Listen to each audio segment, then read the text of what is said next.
नमो भगवते वासुदेवाय। आप सभी भक्तों को आजा एकादशी की ढेर सारी शुभकामनाएं। भक्तों, भादो महीने की कृष्ण पक्ष में पड़ने वाली एकादशी को आजा एकादशी कहा जाता है। इस एकादशी पर भगवान ऋषिकेश की पूजा करनी चाहिए और भगवान ऋषिकेश भगवान विष्णु का ही एक नाम है। भक्तों, आज के इस वीडियो में मैं आप सभी को सुनाऊंगी आजा एकादशी व्रत से जुड़ी 5 महापुण्य फल देने वाली कथा।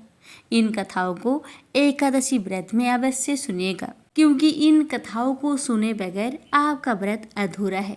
तो आइए श्रवण करते हैं आजा एकादशी व्रत कथा। उससे पहले भगवान श्री गणेश की एक दिव्य कथा का श्रवण करें। भगवान गणेश आपके व्रत को सफल करें।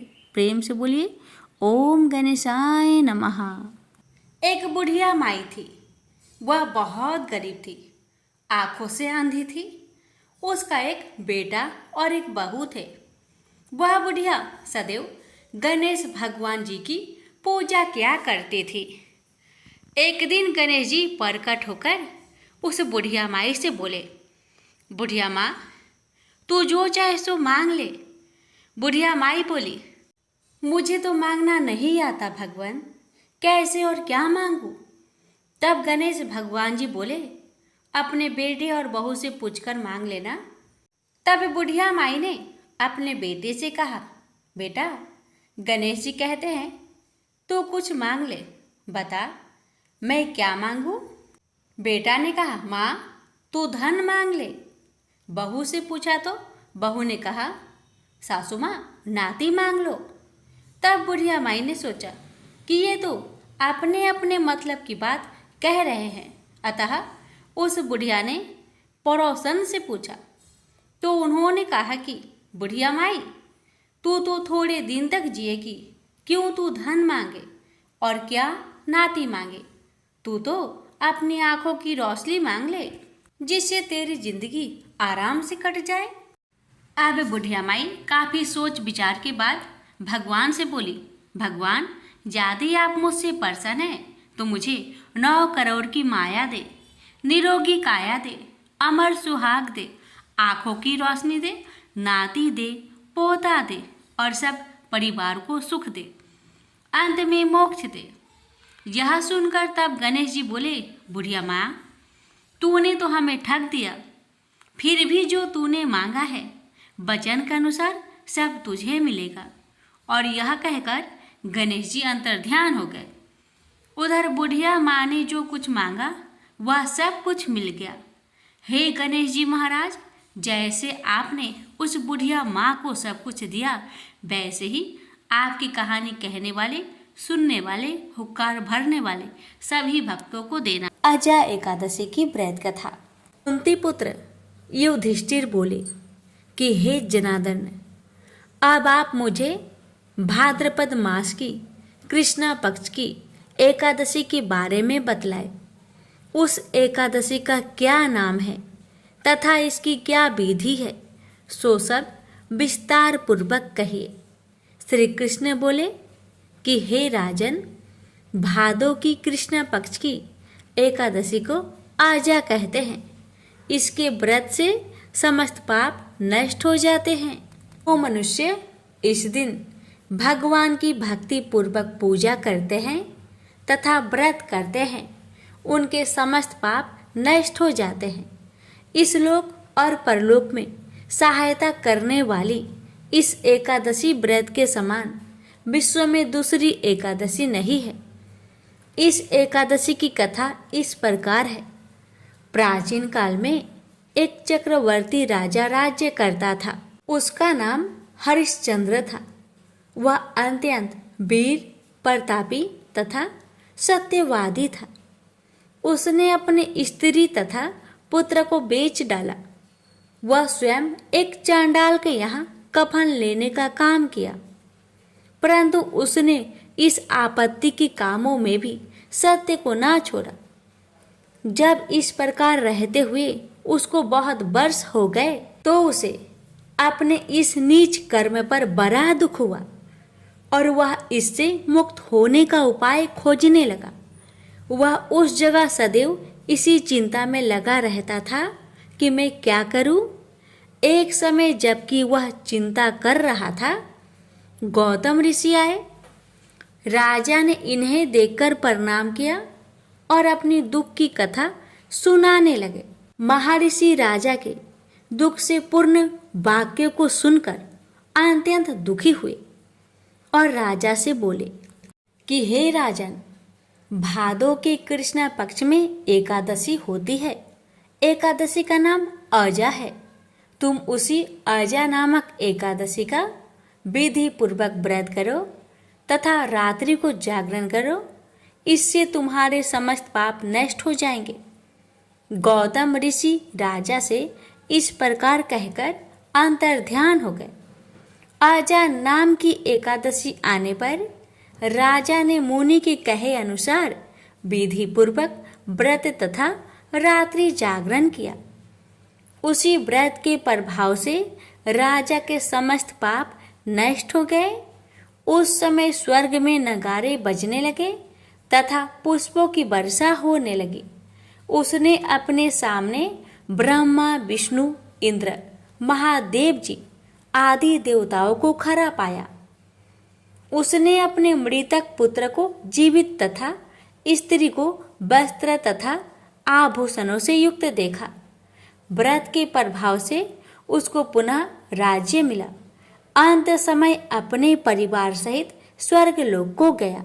हे राजन, यह सब अजा एकादशी के व्रत का प्रभाव था। जो मनुष्य इस व्रत को विधि विधान पूर्वक करते हैं तथा रात्रि जागरण करते हैं, उनके समस्त पाप नष्ट हो जाते हैं, अंत समय में स्वर्ग को जाते हैं। इस एकादशी की कथा के श्रवण मात्र से ही अश्वमेघ यज्ञ का फल मिलता है। प्रेम से बोलिए विष्णु भगवान की जय। भक्तों, तो आपने अभी सुना एकादशी व्रत की महिमा और उसका पुण्य हृदय में धारण किया। अब मैं आपको श्रीमद् भगवत गीता की महात्म्य कथा को सुनाने जा रही हूँ।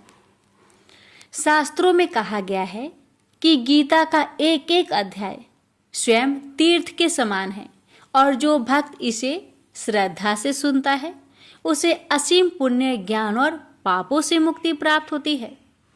विशेषकर यदि यह पाठ एकादशी के दिन हो तो इसका फल 1000 गुना बढ़ जाता है और सीधा भगवान विष्णु के धाम की प्राप्ति होती है। तो आइए भक्ति भाव से गीता के इस महात्म्य कथा का श्रवण करें। भक्तों, पार्वती जी भगवान से कहती है, हे भगवान, आप सब तत्वों की ज्ञाता हैं। आपकी कृपा से मुझे श्री विष्णु संबंधी नाना प्रकार के धर्म सुनने को मिले जो समस्त लोक का उद्धार करने वाले हैं। देवाधिदेव, अब मैं गीता के महात्म्य कथा सुनने चाहती हूँ, जिसके श्रवण करने से श्री हरि की भक्ति बढ़ती है। श्री महादेव जी बोले, जिनका श्री विग्रह अलसी के फूल की भांति श्याम वर्ण का है, पक्षीराज गरुड़ ही जिनके वाहन हैं, जो अपनी महिमा से कभी च्युत नहीं होते तथा शेष नाग की शैया पर शयन करते हैं, उन भगवान महाविष्णु की हम उपासना करते हैं। एक समय की बात है, मोर दैत्य के नाशक भगवान विष्णु शेष नाग के रमणीय आसन पर सुखपूर्वक विराजमान थे। उस समय समस्त लोगों को आनंद देने वाली भगवती लक्ष्मी ने आदर पूर्वक प्रश्न किया, हे भगवान, आप संपूर्ण जगत के पालन करते हुए भी अपने ऐश्वर्य के प्रति उदासीन से होकर जो इस क्षीर सागर में नींद ले रहे हैं, इसका क्या कारण है? भगवान श्री विष्णु बोले, हे सुमुखी, मैं नींद नहीं लेता हूँ, अपितु तत्व का अनुसरण करने वाली अंतर्दृष्टि के द्वारा अपने ही महेश्वर स्वरूप का साक्षात्कार कर रहा हूँ। यह वही तेज है जिसका योगी पुरुष कुशाग्र बुद्धि के द्वारा अपने अंतकरण में दर्शन करते हैं तथा जिसे मीमांसक विद्वान वेदों का सार तत्व निश्चित करते हैं। वह महेश्वर तेज एक अजर प्रकाश स्वरूप आत्मा रूप रोग शोक से रहित अखंड आनंद का पुंज निष्पंद तथा दैत्य रहित है। इस जगत का जीवन उसी के अधीन है, उसी का अनुभव करता हूँ। देवेश्वरी, यही कारण है कि मैं तुम्हें नींद लेता सा प्रतीत हो रहा हूँ। लक्ष्मी जी ने कहा, हे अंतर्यामी, आप ही योगी पुरुष के ध्येय है। आपके अतिरिक्त भी कोई ध्यान करने योग्य तत्व है, यह जानकर मुझे बड़ा कौतूहल हो रहा है। इस चराचर जगत की सृष्टि और संहार करने वाले स्वयं आप ही हैं। आप सर्वसमर्थ हैं। इस प्रकार की स्थिति में होकर भी यदि आप उस परम तत्व से भिन्न हैं तो मुझे उसका बोध कराइए। श्री भगवान बोले, प्रिय, आत्मा का स्वरूप दैत्य और अदैत्य से पृथक भाव और अभाव से मुक्त तथा आदि और अंत से रहित है। शुद्ध ज्ञान के प्रकाश से उपलब्ध होने वाला तथा परमानंद स्वरूप होने के कारण एकमात्र सुंदर है। वही मेरा ईश्वरीय रूप है। आत्मा का एक तत्व ही सबके द्वारा जानने योग्य है। गीता शास्त्र में इसी का प्रतिपादन हुआ है। अमित तेजस्वी भगवान विष्णु के ये वचन सुनकर लक्ष्मी देवी ने शंका उपस्थित करते हुए कहा, भगवान, यदि आपका स्वरूप स्वयं परम आनंदमयी और मन वाणी की पहुंच के बाहर है तो गीता कैसे उसका बोध कराती है? मेरे इस संदेह का निवारण कीजिए। श्री भगवान बोले, हे सुंदरी, सुनो, मैं गीता में अपनी स्थिति का वर्णन करता हूँ। क्रमशः 5 अध्यायों को तुम 5 मुख जानो, 10 अध्यायों को 10 भुजाएं समझो तथा 1 अध्याय को उदर और 2 अध्याय को दोनों चरण कमल जानो। इस प्रकार यह 18 अध्यायों की बंडमयी ईश्वरीय मूर्ति ही समझनी चाहिए। यह ज्ञान मात्र से ही महान पातकों का नाश करने वाली है। जो उत्तम बुद्धि वाला पुरुष गीता के 1 या आधे अध्याय का अथवा 1 आधे या चौथाई श्लोक का भी प्रतिदिन अभ्यास करता है, वह सुशर्मा के समान मुक्त हो जाता है। अब लक्ष्मी जी ने फिर से पूछा, हे भगवान, ये सुशर्मा कौन है? किस जाति का है और किस कारण से उसकी मुक्ति हुई? बताइए प्रभु। श्री भगवान बोले, प्रिय, सुशर्मा बड़ी खोटी बुद्धि का मनुष्य था और पापियों का तो वह शिरोमणि ही था। उसका जन्म वैदिक ज्ञान से शून्य और क्रूरतापूर्ण कर्म करने वाले ब्राह्मणों के कुल में हुआ था। वह न ध्यान करता था, न जप, न होम करता था, न अतिथियों का सत्कार। वह मूर्ख होने के कारण सदा विषयों के सेवन में ही लगा रहता था। हल जोतता और पत्ते बेचकर जीविका चलाता था। उसे मदिरा पीने का व्यसन था तथा वह मांस भी खाया करता था। इस प्रकार उसने अपने जीवन का दीर्घकाल व्यतीत कर दिया। एक दिन मूर्ख बुद्धि सुशर्मा पत्ते लाने के लिए किसी ऋषि की वाटिका में घूम रहा था। इसी बीच में काल रूपधारी काले सांप ने उसे डस लिया। सुशर्मा की मृत्यु हो गई।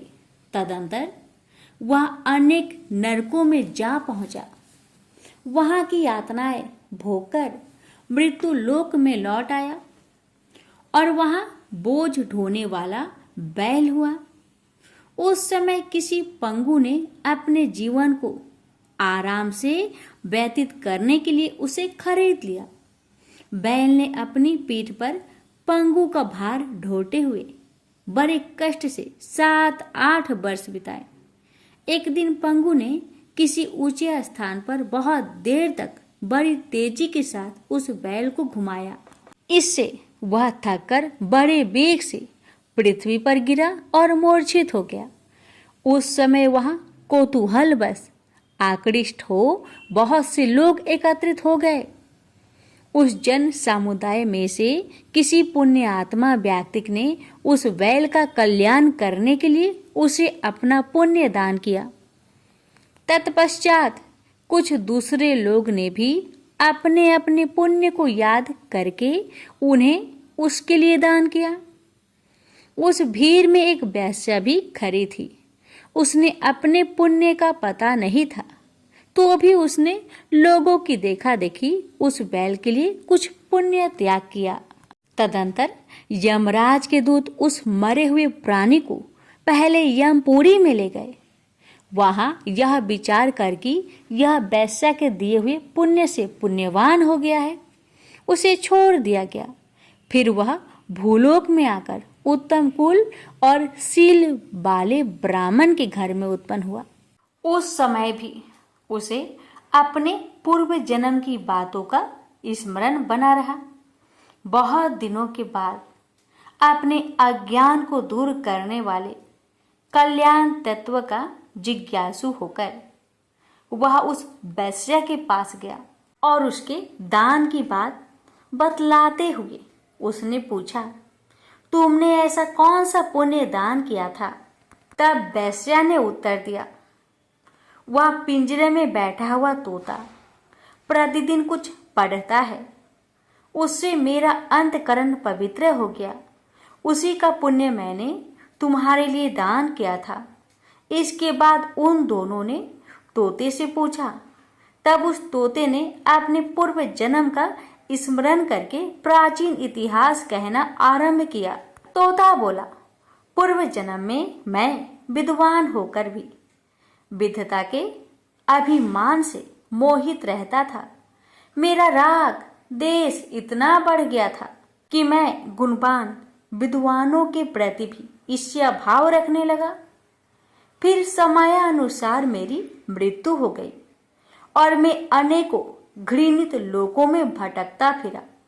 उसके बाद इस लोक में आया। सद्गुरु की अत्यंत निंदा करने के कारण तोते के कुल में मेरा जन्म हुआ। पापी होने के कारण छोटी अवस्था में ही मेरे माता पिता से वियोग हो गया। एक दिन मैं ग्रीष्म ऋतु में तपे मार्ग पर खड़ा था। वहां से कुछ श्रेष्ठ मुनि मुझे उठा लाए और महात्माओं के आश्रय में आश्रम के भीतर एक पिंजरे में उन्होंने मुझे डाल दिया। वहीं मुझे पढ़ाया गया। ऋषियों के बालक बड़े आदर के साथ गीता के प्रथम अध्याय का अध्ययन करते थे। उन्हीं से सुनकर मैं भी बार बार पाठ करने लगा। इस बीच में एक चोरी करने वाले बहेलिये ने मुझे वहां से चुरा लिया। तत्पश्चात इस देवी ने मुझे खरीद लिया। पूर्व काल में मैंने इस प्रथम अध्याय का अभ्यास किया था, जिससे मैंने अपने पापों को दूर किया है। फिर उसी से इस वैश्य का भी अंतकरण शुद्ध हुआ है और उसी के पुण्य से ये द्विज श्रेष्ठ सुशर्मा भी पाप मुक्त हो गए हैं। इस प्रकार परस्पर वार्तालाप और गीता के प्रथम अध्याय के महात्म्य की प्रशंसा करके वे तीनों अपने अपने घर पर गीता का अभ्यास करने लगे। तो इसलिए जो गीता के प्रथम अध्याय को श्रद्धा भक्ति और नियम पूर्वक पढ़ता सुनता तथा अभ्यास करता है, उसे इस भव सागर को पार करने में कोई कठिनाई नहीं होती। विशेषकर यदि यह पाठ पवित्र एकादशी के दिन किया जाए तो इसका पुण्य सहस्त्र गुना बढ़कर जन्म जन्मांतर के पापों का नाश करता है और साधक को विष्णु धाम की प्राप्ति होती है। प्रेम से बोलिए ओम नमो भगवते वासुदेवाय। इस कथा के अनुसार एक कुटुंब में ननद तथा भाभी साथ रहती थी। ननद का विवाह अभी नहीं हुआ था। वह तुलसी के पौधे की बहुत सेवा करती थी, लेकिन उसकी भाभी को यह सब बिल्कुल भी पसंद नहीं था। जब कभी उसकी भाभी को अत्यधिक क्रोध आता तब वह उसे ताना देते हुए कहती कि जब तुम्हारा विवाह होगा तो मैं तुलसी ही बारातियों को खाने को दूंगी और तुम्हारे दहेज में भी तुलसी ही दूंगी। कुछ समय बीत जाने पर ननद का विवाह पक्का हुआ। विवाह के दिन भाभी ने अपनी कथनी अनुसार बारातियों के सामने तुलसी का गमला फोड़ दिया और खाने के लिए कहा। तुलसी की कृपा से वह फूटा हुआ गमला अनेक स्वादिष्ट पकवानों में बदल गया। भाभी ने गहनों के नाम पर तुलसी की मंजरी से बने गहने पहना दिए। वह सब भी सुंदर सोने जवाहरत में बदल गए। भाभी ने वस्त्रों के स्थान पर तुलसी का जनेऊ रख दिया। वह रेशमी तथा सुंदर वस्त्रों में बदल गया। ननद की ससुराल में उसके दहेज की बहुत प्रशंसा की गई। यह बात भाभी के कान तक भी पहुंची। उसे बहुत आश्चर्य हुआ। उसे अब तुलसी माता की पूजा का महत्व समझ आया। भाभी की एक लड़की थी। वह अपनी लड़की से कहने लगी कि तुम भी तुलसी की सेवा किया करो, तुम्हें भी बुआ की तरह फल मिलेगा। वह जबरदस्ती अपनी लड़की से सेवा करने को कहती, लेकिन लड़की का मन तुलसी सेवा में नहीं लगता था। लड़की के बड़े होने पर उसके विवाह का समय आता है। तब भाभी सोचती है कि जैसा व्यवहार मैंने अपनी ननद के साथ किया था वैसा ही मैं अपनी लड़की के साथ भी करती हूँ, तो यह भी गहनों से लद जाएगी और बारातियों को खाने में पकवान मिलेंगे। ससुराल में इसे भी बहुत इज्जत मिलेगी। यह सोचकर वह बारातियों के सामने तुलसी का गमला फोड़ देती है, लेकिन इस बार गमले की मिट्टी मिट्टी ही रहती है। मंजरी तथा पत्ते भी अपने रूप में ही रहते हैं। जनेऊ भी अपना रूप नहीं बदलता है। सभी लोगों तथा बारातियों द्वारा भाभी की बुराई की जाती है। लड़की के ससुराल वाले भी लड़की की बुराई करते हैं। भाभी कभी ननद को नहीं बुलाती थी। भाई ने सोचा मैं बहन से मिलकर आता हूँ। उसने अपनी पत्नी से कहा और कुछ उपहार बहन के पास ले जाने की बात कही। भाभी ने थैले में ज्वार भरकर कहा कि और कुछ नहीं है, तुम यही ले जाओ। वह दुखी मन से बहन के पास चल दिया। वह सोचता रहा कि कोई भाई अपने बहन के घर ज्वार कैसे ले जा सकता है। यह सोचकर वह एक गौशाला के पास रुका और ज्वार का थैला गाय के सामने पलट दिया। तभी गाय पालने वाले ने कहा कि आप गाय के सामने हीरे मोती तथा सोना क्यों डाल रहे हो। भाई ने सारी बात उसे बताई और धन को लेकर खुशी खुशी अपनी बहन की घर की ओर चल दिया। दोनों भाई बहन एक दूसरे को देखकर अत्यंत प्रसन्न हुए और भाई ने अपनी सारी कहानी अपनी बहन को सुनाया कि कैसे तुलसी माता की कृपा से ज्वार के दाने सोने चांदी हीरे मोती में बदल गए। बहन ने कहा, भैया तुलसी माता की महिमा बहुत निराली है। भाभी से जाकर कहना कि भाभी भी तुलसी माता की पूजन किया करे। तुलसी माता की कृपा से हर मनोकामना पूरी होती है। प्रेम से बोलिए तुलसी मैया की जय। सुनिए समस्त मनोकामना को पूर्ण करने वाली विष्णु सहस्त्र नाम पाठ। विष्णु सहस्त्र नाम स्रोत का उल्लेख महाभारत के अनुशासन पर्व में मिलता है। जब भीष्म पितामह मृत्यु शैया पर लेटे होते हैं तब श्री कृष्ण की आज्ञा पर युधिष्ठिर उनसे उपदेश प्राप्त करते हैं। तो पितामह भगवान विष्णु के दिव्य 1000 नामों से युक्त इस कल्याणकारी स्रोत का उपदेश करते हैं। विष्णु सहस्त्र नाम का पाठ पढ़ने अथवा सुनने से समस्त मनोकामना पूर्ण हो जाती है। घर में धन्य धान्य सुख संपदा बनी रहती है। यदि आप विष्णु सहस्त्र नाम स्रोत यानी श्री हरि के 1000 नामों और उनकी महिमा को पढ़ने में असमर्थ है तो मात्र एक श्लोक से ही इस पाठ का पुण्य प्राप्त किया जा सकता है। वो श्लोक इस प्रकार है। श्री राम रामेति रामेति रमे रामे मनोरमे सहस्त्र नाम तन्तुल्यम राम नाम बरानने। शिव जी माता पार्वती से कहते हैं कि श्री राम नाम के मुख में विराजमान होने से राम राम इसी 12 अक्षर नाम का जप करो। हे पार्वती, मैं भी इन्हीं मनोरम राम में रमता हूँ। यह राम नाम विष्णु जी के सहस्त्र नाम के तुल्य है। भगवान राम के राम नाम को विष्णु सहस्त्र नाम के तुल्य कहा गया है। इस मंत्र को श्री राम तारक मंत्र भी कहा जाता है और इसका जाप संपूर्ण विष्णु सहस्त्र नाम या भगवान विष्णु के 1000 नामों के जाप के समतुल्य है। यह मंत्र श्री राम रक्षा स्त्रोतम के नाम से भी जाना जाता है। एक बार देवों के देव महादेव जी ने माता पार्वती जी से अपने साथ भोजन करने का अनुरोध किया तो भगवती ने यह कहकर टाल दिया कि वे अभी विष्णु सहस्त्र नाम का पाठ कर रही है, इसमें कुछ देर लगेगी, तब तक आप प्रतीक्षा करें। भगवान शंकर ने जब पुनः पार्वती जी को बुलाया तब भी पार्वती जी ने यही उत्तर दिया कि वे विष्णु सहस्त्र नाम के पाठ के पूर्ण होने के बाद ही आ सकेगी।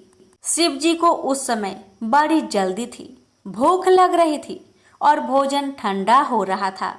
ऐसे में भूत भावन भगवान शिव जी ने कहा, हे पार्वती, राम राम कहो। एक बार राम कहने से विष्णु सहस्त्र नाम का संपूर्ण फल मिल जाता है, क्योंकि श्री राम नाम ही विष्णु सहस्त्र नाम के तुल्य है। इस प्रकार शिव जी के मुख से इस 2 अक्षर के नाम राम का विष्णु सहस्त्र नाम के समान जप सुनकर माँ पार्वती अभिभूत हो गई और उन्होंने भी तब राम इस दिव्य अक्षर नाम का जप करके प्रसन्न होकर शिव जी के साथ भोजन किया। प्रेम से बोलिए सिया रामचंद्र की जय। हर हर महादेव, माता पार्वती की जय, लक्ष्मी नारायण की जय। आप श्रवण करें जगदीश जी की आरती। ओम जय जगदीश हरे, स्वामी जय जगदीश हरे। भक्त जनों के संकट क्षण में दूर करे। ओम जय जगदीश हरे। जो ध्यावे फल पावे, दुख बिन से मन का। स्वामी दुख बिन से मन का। सुख संपत्ति घर आवे, कष्ट मिटे तन का। ओम जय जगदीश हरे। मात पिता तुम मेरे, शरण कहूँ किसकी। स्वामी शरण कहूँ किसकी। तुम्हें बिनु और न दूजा, आस करो जिसकी। ओम जय जगदीश हरे। तुम्हें पूर्ण परमात्मा, तुम अंतर्यामी। पर ब्रह्मा परमेश्वरी, तुम सबके स्वामी। ओम जय जगदीश हरे। तुम करुणा के सागरी, तुम पालन करता। मैं मूरख खल कामी, कृपा करो भरता। ओम जय जगदीश हरे। तुम हो एक अघोर गोचर सबके प्राणपति, प्रभु सबके प्राणपति। किस विधु मिलूं दया मिली, तुमको मैं घूमती। ओम जय जगदीश हरे, इन बंधु दुख हरता, तुम ठाकुर मेरे, प्रभु तुम ठाकुर मेरे। अपने हाथ उठाओ द्वार पर तेरे, ओम जय जगदीश हरे। विषय विकार मिटाओ, पाप हरो देवा, श्रद्धा भक्ति बढ़ाओ, संतन की सेवा। ओम जय जगदीश हरे। तन मन धन और संपत्ति सब कुछ है तेरा, प्रभु सब कुछ है तेरा। तेरा तुझको अर्पण क्या लागे मेरा। ओम जय जगदीश हरे। जगदीश्वर जी की आरती जो कोई नर गावे, कहत शिवानंद स्वामी मनोवांछित फल पावे। ओम जय जगदीश हरे। प्रेम से बोलिए विष्णु भगवान की जय। अब श्रवण करते हैं एकादशी माता की आरती। ओम जय एकादशी, जय एकादशी, जय एकादशी माता। विष्णु पूजा व्रत को धारण कर शक्ति मुक्ति पाता। ओम जय एकादशी माता, तेरे नाम गिनाऊं देवी, भक्ति प्रदान करने। गण गौरव की देनी माता, शास्त्रों में बरनी। ओम जय एकादशी माता, मार्गशीर्ष के कृष्णा पक्ष की उत्पन्ना विश्वातारिणी जन्मी।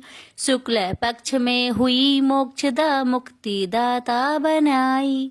ओम जय एकादशी माता, पौष के कृष्णा पक्ष की सफला नामक है। शुक्ल पक्ष में होए पुत्र दा आनंद अधिक रहे।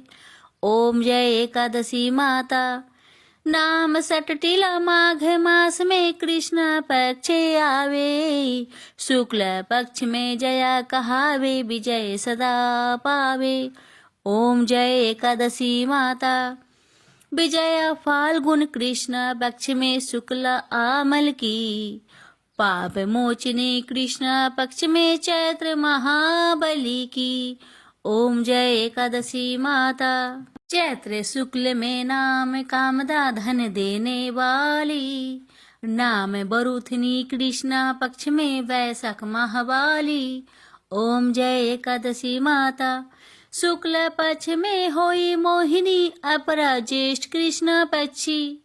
नाम निर्जला सब सुख करने कृष्ण पक्ष रखी। ओम जय एकादशी माता, योगिनी नाम आषाढ़ में जानो कृष्ण पक्ष करनी। देव सैनी नाम कहायो शुक्ल पक्ष धरनी। ओम जय एकादशी माता, कामिक श्रावण मास में आवे कृष्ण पक्ष कहिए। श्रावण शुक्ल होए पवित्र आनंद से रहिए। सावन शुक्ल होए पवित्र आनंद से रहिए। ओम जय एकादशी माता, जा भाद्रपदे कृष्ण पक्ष की परिवर्तनी शुक्ला। इंद्र आश्विन कृष्ण पक्ष में व्रत से भाव सागर निकला। ओम जय एकादशी माता, पापंकुशा है शुक्ला पक्ष में आप हरण हारी। रमा मास कार्तिक में आवे सुखदायके भारी। ओम जय एकादशी माता, देवोत्थानी शुक्ला पक्ष की दुख ना सके मैया। देवोत्थानी शुक्ला पक्ष की दुख ना सके मैया। पावन मास में करूँ विनती पार करो नैया, पावन मास में करूँ विनती पार करो नैया। ओम जय एकादशी माता, परमा कृष्ण पक्ष में होती जन मंगल करनी, परमा कृष्ण पक्ष में होती जन मंगल करनी। शुक्ल मास में होए पद्मिनी दुख दरिद्र हरनी, शुक्ल मास में होए पद्मिनी दुख दरिद्र हरनी। ओम जय एकादशी माता, जो कोई आरती एकादशी की भक्ति सहित गावे, जो कोई आरती एकादशी की भक्ति सहित गावे, जन गुरुदिता स्वर्ग कबासा निश्चय वह पावे, जन गुरुदिता स्वर्ग कबासा निश्चय वह पावे। ओम जय एकादशी माता, जय एकादशी माता, प्रेम से बोलिए एकादशी माता की जय।